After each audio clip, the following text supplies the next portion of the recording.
Now, fish represent a very significant stage in evolution. For fish were the first creatures with a skull and a spinal cord. And inside was the delicate nervous system, which now, for the first time in history, was protected by a case of bone. And from then on, the main thrust of evolution has been in the development of the nervous system. As we move on up through evolution, the external changes are very clear. The gills have become lungs, the fins have changed into arms and legs. But the most important changes of all were happening on the inside.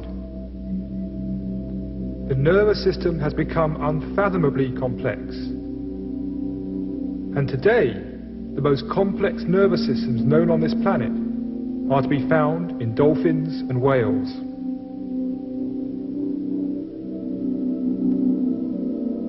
The fact that they have more complex brains than our own suggests that they might be more intelligent than us.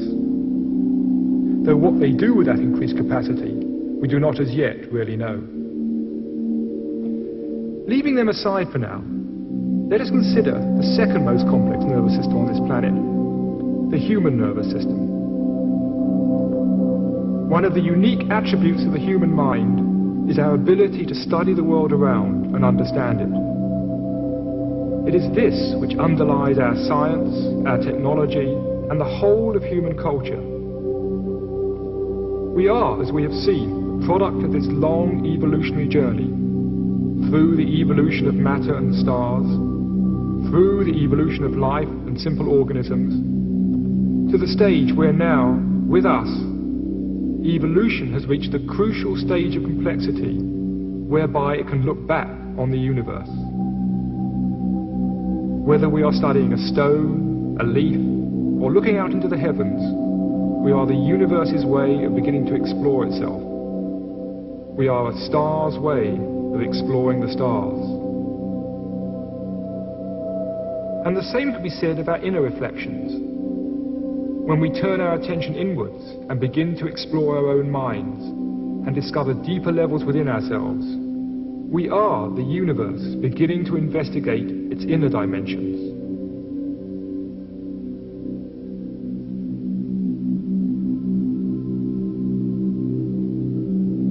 So the next question is, where is all this taking us? What's next?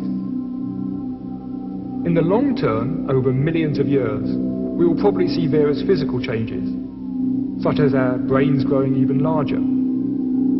But there are other evolutionary developments happening a lot more quickly. One of the dominant trends of evolution has been a progressive linking of smaller units into larger and larger units. This suggests that the next stage might involve human beings themselves linking together in some way. Indeed, this process has already begun. It's what we call civilization. The organization of the streets in this Danish village is very similar to the way the first multicellular organisms developed in the sea. This is Sun City, Arizona. The pattern here is similar to a growing fetus. And this tendency of people coming together into larger units is also happening at a much higher level. We can see it in the Union of the States in the USA and the USSR, and the coming together of the EEC in Europe.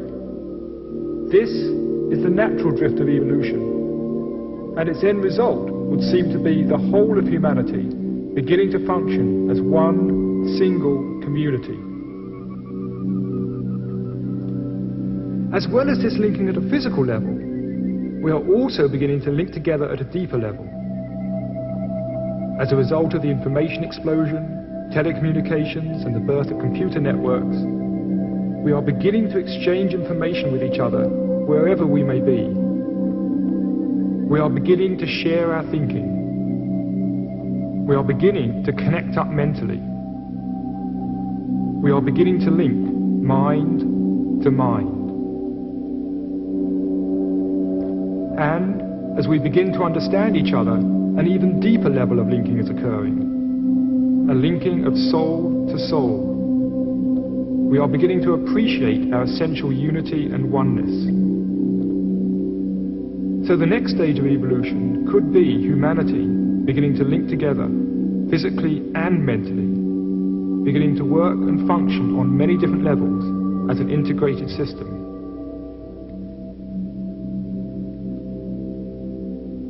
Now, there's some interesting parallels between this integration of humanity and the integration which occurred at earlier stages of evolution. If we go back and consider the emergence of life from matter, we find that the simplest bacteria contain several billion atoms. The figure shown here of 10 billion is only a very approximate figure. Whether it's 2 billion, 5 billion or 20 billion doesn't really matter. But it seems necessary to bring together approximately this number of atoms in order to create the complexity necessary for them to become a living system.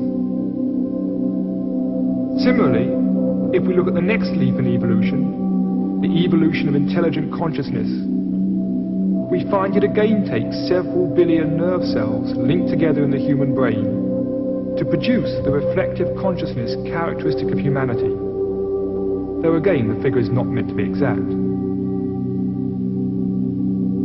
Now, if this turns out to be a general principle of evolution, it would suggest that the next stage, the linking of humanity into an integrated system, would involve the working together of a similar number of minds. And indeed, the human population has already reached this level. We might then think of humanity as some sort of huge global brain, a brain in which we are the cells, linked together by our growing information networks. And there are indeed some interesting parallels between the way society is developing and the way the human brain develops. The main thrust of development of the human brain takes place mainly before birth, between weeks 8 and 13 after conception. Imagine for a moment that you are a nerve cell in this growing human brain. At first, there's plenty of space. Then, very quickly, there's a massive population explosion of nerve cells. If you were a nerve cell, you'd probably think, this is getting dangerous. There's not enough oxygen to go round. We're going to be short of blood soon. But suddenly, at week 13, the explosion stops. From then on, the development of the nervous system focuses on the growth of connectivity and complexity, the linking together of these billions of nerve cells. Today, we are seeing a similar process happening to humanity. We've had this massive population explosion, but it's now beginning to slow down. And we seem to be moving into the next phase, the linking of the billions of human cells in this planetary brain. Through postal systems, telephones, computer networks and satellites, we are increasing the connectivity and linkage of the billions of minds which together constitute humanity.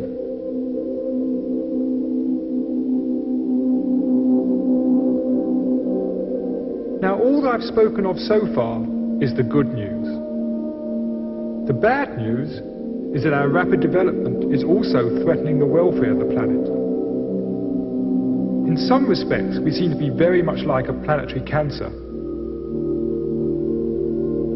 It's interesting that if you take a photograph of a city from the air and look at the way the city spreads out into the environment, it's very reminiscent of the way a cancer grows in the body. This, for example, may look like Los Angeles from the air, but it's not. It's actually a cancerous tissue in the human body. But take a good look at it. Notice how it's growing. And then compare it with this.